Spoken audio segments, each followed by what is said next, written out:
Okay, Niitsi'powahsin. I greet all of you.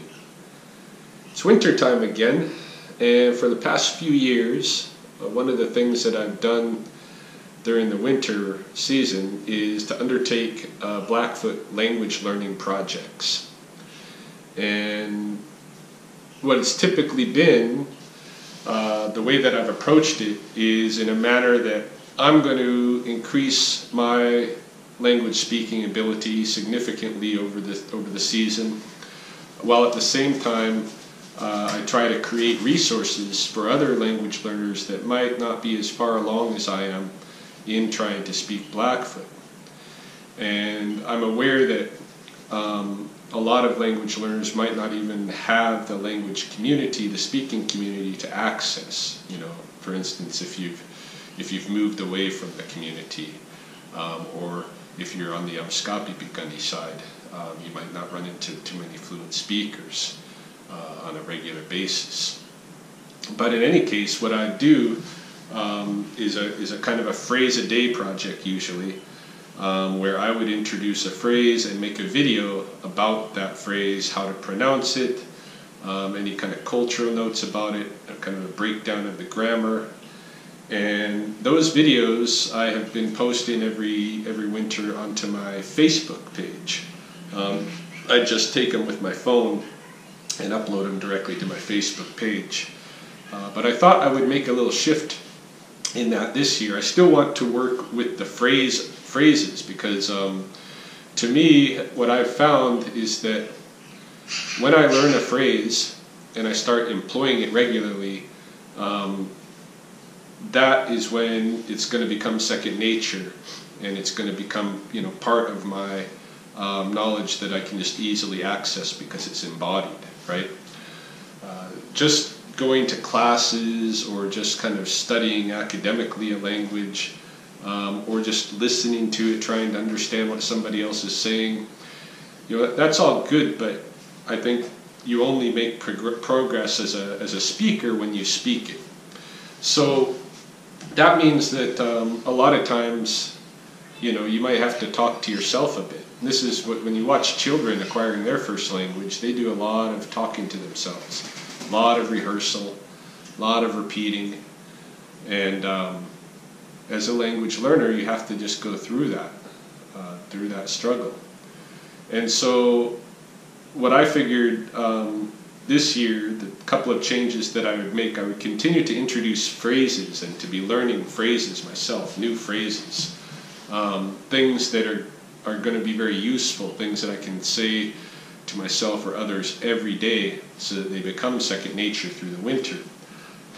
So I'm going to be introducing phrases, but what I decided to do was buy this little cheapo cashier's notebook, and my goal for the season is to fill this book with phrases. So when I write out phrases, like I have here this morning, it's going to be probably 5 phrases per page, and there's 190 something pages in here, so I'm going to have to work at a rate a little bit more than 1 page a day if I want to fill this thing by the end of winter season with Blackfoot phrases. And some grammatical notes, of course, too. But yeah, that's my goal, fill this thing with phrases.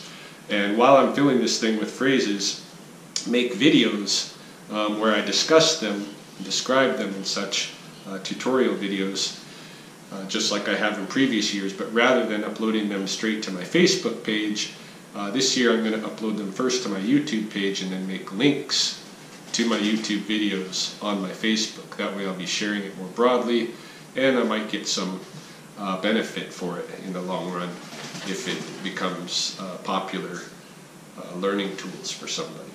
So starting this morning, I thought the concept that we should begin with, and we'll just, you know, kind of randomly wander through the language this season, and we could start at any starting point, but I figured a good one would be the phrase, I'm talking to myself, or I'm going to talk to myself.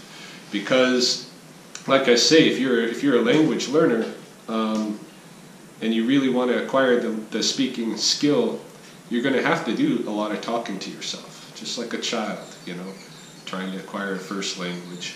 He's going to sit and talk to himself, him or herself. So, I don't even know my English that well. Here I'm learning Blackfoot. Any case, yeah, talking to oneself. So, my first phrase for this morning is, I'm going to talk to myself. I'm going to talk to myself. So the way that you say that in Blackfoot is, or one of the ways you can say it anyway, is Niitsi'powahsin. Niitsi'powahsin. That's a future tense. I'm going to talk to myself. Niitsi'powahsin. Now if I take that future tense out of there, that ak at the beginning, nitak, just take that ak out of there, then I have a phrase that is Niitsi'powahsin. And that would change the meaning to present tense. So it means I'm talking to myself.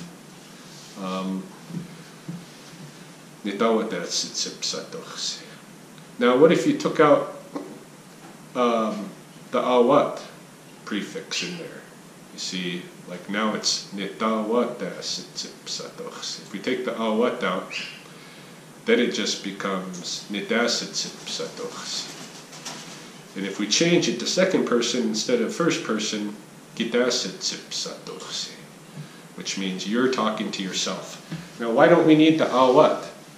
The awat is appropriate in there. I guess it's the proper way to say it would be that you're talking to yourself. But when you say it that way, it's also got a little bit of a redundancy to it, because awat is describing, I think, awat is describing a motion or an act that revolves, okay? Like a whirlwind or a whirlpool or something like this. In this case, it's talking to oneself, right? So it's the talk itself is revolving, awat. But the os at the end, the os at the end also speaks to that it's something that's being done to the self, right? It's being done to the self. So,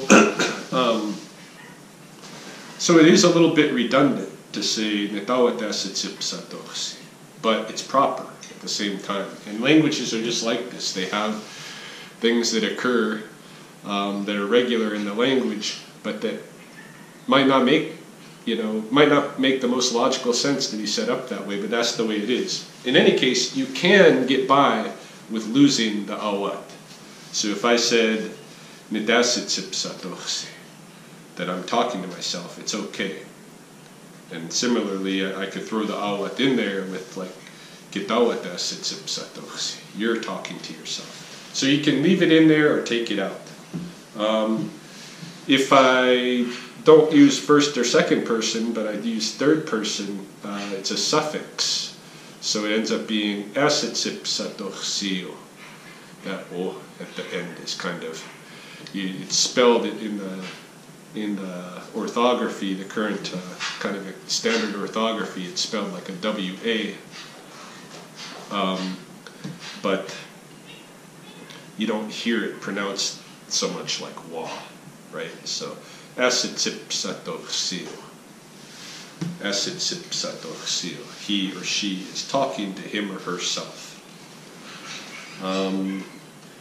If we just look at the verb stem in there, sitsipsat, that's to talk to somebody. Sitsipsat. So that's a transitive verb. And if I just want to use that verb stem in its transitive manner to say, I'm going to talk to him or I'm going to talk to her, I would say, Niitsi'powahsin. Niitsi'powahsin. So in that case, you have that future prefix ak again, and you're just using the verb stem. You don't have the os at the end. That os changes the stem of the verb actually. Niitsi'powahsin. I'll have a talk with him. So yeah, those are my first opening phrases, and there's a lot to say about those grammatically too, but I think I'll wait till tomorrow to add some more of that grammar notes. I don't want to overdo it on the first day here, but if you just learn those and look at the image of what how I have it written out, which I'll include with this video. At the end, you can just kind of pause it and look it over. Okay. Yeah, you should be able to pick up some things, and you should have a new verb stem, Niitsi'powahsin and Niitsi'powahsin, to start playing with. So that's a start, and I'm looking forward to it. Winter project, language project. We need more resources out there for Blackfoot language, so